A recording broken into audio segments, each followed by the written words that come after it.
Imagine being 11 years old and feeling like the world is attacking you, but no one else sees it.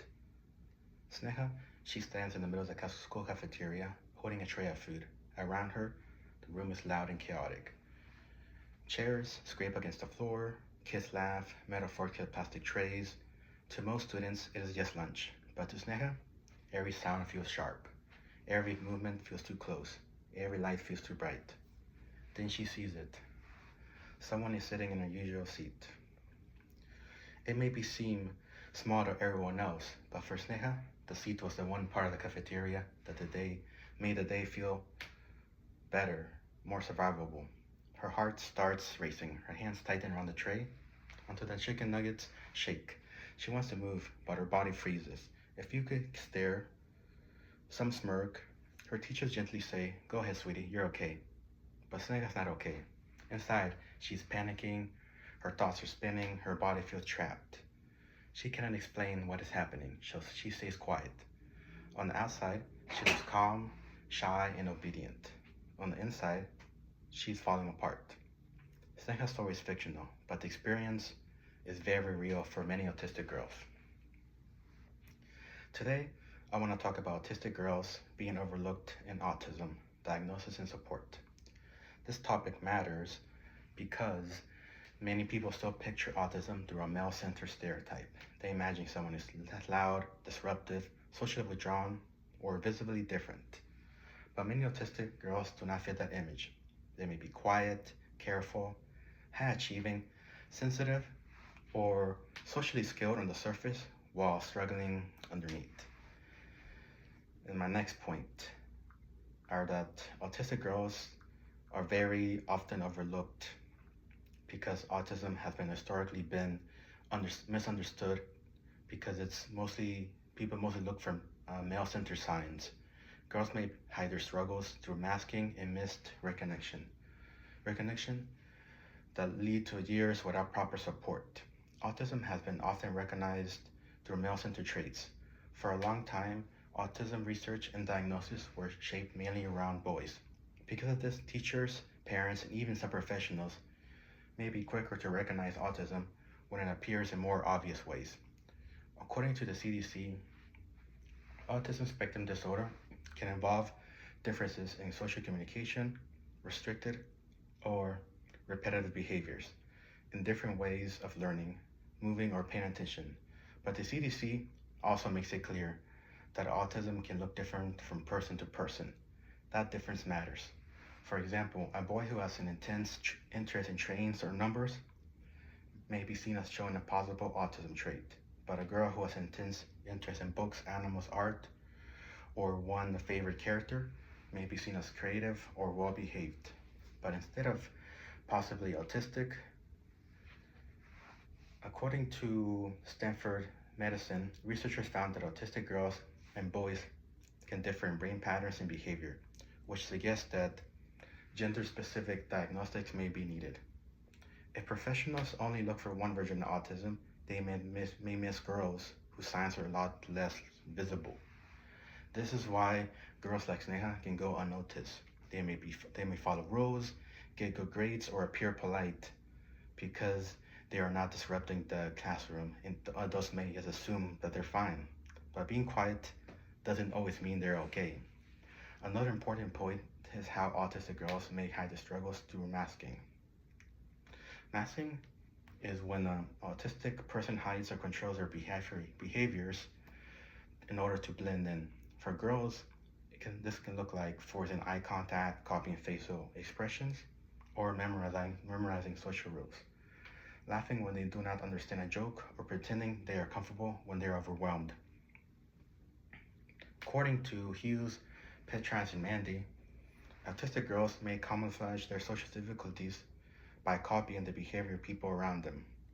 This can help them appear more typical on the outside, but can also hide the support they actually need. Imagine going through every school day like you're acting in a play, where everyone else gets their script except you. You watch how people sit, how they smile, how they talk, when they laugh, and when they stop talking. You're constantly studying everyone just to avoid standing out. This is super exhausting. According to Children's Hospital of Philadelphia, Research has found that autistic boys and girls may communicate differently, including differences in how they tell stories. This matters because if autistic girls express themselves in ways that seem more socially typical, adults may overlook their struggles.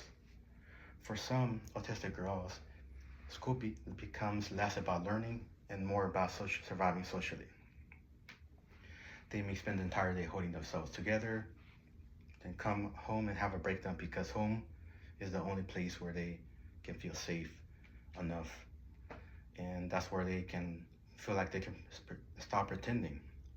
This is one reason autistic girls may be misdiagnosed with anxiety or depression before anyone considers autism. The anxiety is real, but it may be not the whole story. It may be connected to years of sensory overload, social confusion, and pressure to act normal. Being overlooked can have serious effects. When autistic girls are not recognized, they may not receive accommodations that could make school more manageable. Something as simple as just having a quiet space, clear instructions, or predictable routines or permission to take a couple of sensory breaks can make a very major difference. Without these reports, they may be forced to struggle all alone. According to Children's Hospital of Philadelphia, differences in how autistic girls communicate can help explain why girls are sometimes missed in diagnosis. This shows that the issue is not that girls are always not struggling. The issue is that their struggles may not look the way people expect. According to CDC, autism-related characteristics can make life very challenging for people with autism. So when a girl's autism is missed, she may not be the only one who loses access to support, but she also may spend years blaming herself. She may wonder, why is it so easy for everyone else? Or why am I so sensitive? Why can't I just be normal? Being overlooked can affect friendships. A May girl may want friends with deeply, but doesn't understand the spoken rules of social life. She may be included one day, but excluded the next, and she doesn't know why, because she has learned to mask. Adults may not notice how lonely she actually feels. Support shouldn't just be forcing autistic girls to hide who they are. It should be about helping understand themselves and giving them tools to navigate the world without shame. For example, instead of just saying, oh, look me in the eyes when I'm talking to you, a teacher can understand that eye contact may be uncomfortable, and that listening does not always look the same for everyone.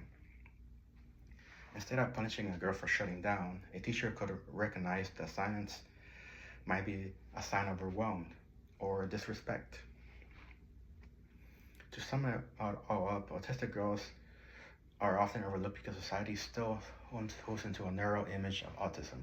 First, autism has often been misunderstood because most often is looked for just the male-centered traits. Second, many autistic girls mask their struggles by copying others and hiding this discomfort. Third, when girls are missed, they can go years without support, which affects their mental health, school experiences, friendships, and even identity. Sneha's cafeteria moment may seem small from the outside.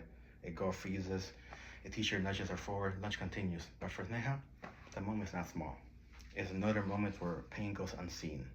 The goal is not to label every quiet girl as autistic. The goal is to pay closer attention. A child can be polite and still be struggling. A child can get good grades and still be overwhelmed. A child can look calm and still be in crisis. Autistic girls do not need to become louder to deserve help. We need to become better at listening, because sometimes the girls who need support the most are not the one causing disruption. Sometimes they're the ones sitting silently in cafeteria, just staring at the tray of food with everything they have, not using everything they have to not fall apart.